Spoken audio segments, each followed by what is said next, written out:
Welcome to study care. আসসালামু আলাইকুম সুপ্রিয় শিক্ষার্থীবৃন্দ, আশা করি সবাই অনেক ভালো আছেন। চলুন আর কথা না বলে আজকে নতুন ক্লাসটি শুরু করা যাক। তার আগে আপনারা যারা আমার চ্যানেলটিতে নতুন তারা অবশ্যই চ্যানেলটি সাবস্ক্রাইব করে রেখে পাশে থাকা বেল আইকনটি ক্লিক করে রাখুন। ধন্যবাদ। Appropriate preposition class 1।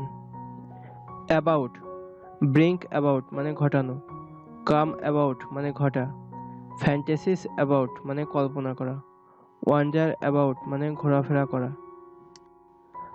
After, aspire after মানে উচ্চাকাঙ্ক্ষী হওয়া, লুক আফটার মানে দেখাশোনা করা, হ্যাঙ্কার আফটার তীব্র আকাঙ্ক্ষা করা, টেক আফটার মানে সাদৃশ্য হওয়া।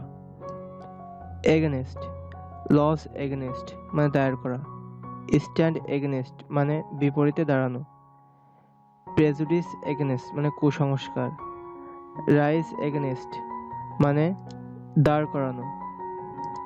অ্যাট, অ্যারাইভ অ্যাট মানে পৌঁছানো, অ্যাস্টনিশ অ্যাট মানে চমৎকৃত হওয়া, ব্যাড অ্যাট মানে অদক্ষ, ক্যাচ অ্যাট মানে আঁকড়ে ধরা,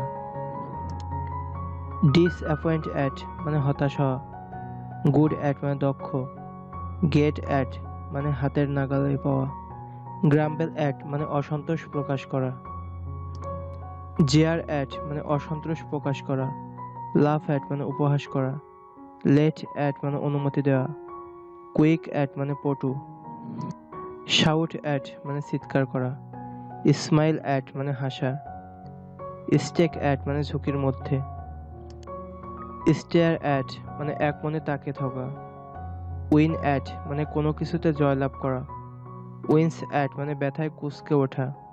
ধন্যবাদ।